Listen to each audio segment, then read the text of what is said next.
বুড়ি বলে আল্লাহ তাআলা সুযোগ আমার যায়, ওই বাড়ির কাল্লা চোরাই উঠছে দোতালায়, সব চোরারে ধরাই দিমু যা করে খোদায়।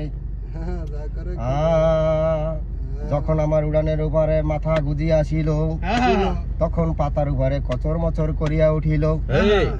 আমি মশারির ভিতরে উঠিয়া বসিলাম, কে আসিল 3 বার জিজ্ঞাসা করিলাম, তবুও কেউ কথা নেই বলিল। আমি মশারির বাহিরে আসিলাম, এখন জিজ্ঞাসা করলাম কে আসিল, তখনও চোরাই কিছু বলিল না। আমি যখন জানলা খুলিয়া দেখিলাম, তখন জিজ্ঞাসা করলাম কে আসিল, তখনও চোরাই কিছু বলে না। চোরাই দৌড়াইয়া যাইয়া নাইকল গাছের গোড়ায় মাথা গুজাইল।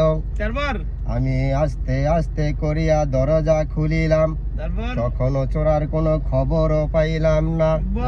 চতুর্কুলে লাইট মারিয়া ঘরেতে গেলাম, তখনও চোরার কোনো খবরও পাইলাম না।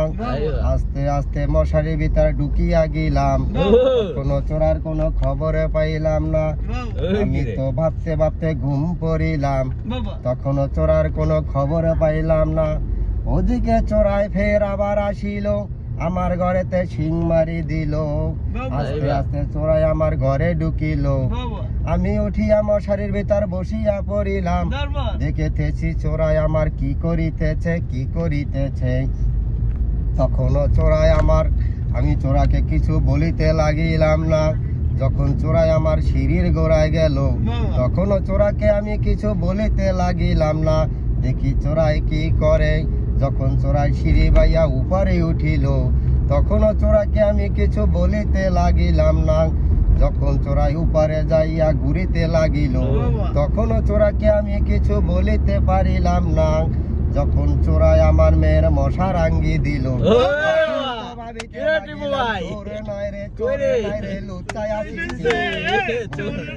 আল্লাহ তাআলা সুযোগ আমার যায়, ওই বাড়ির কাল্লা চোরাই উঠছে দোতালায়, সব চোরারে ধরাই দিমু যা করে খোদায়।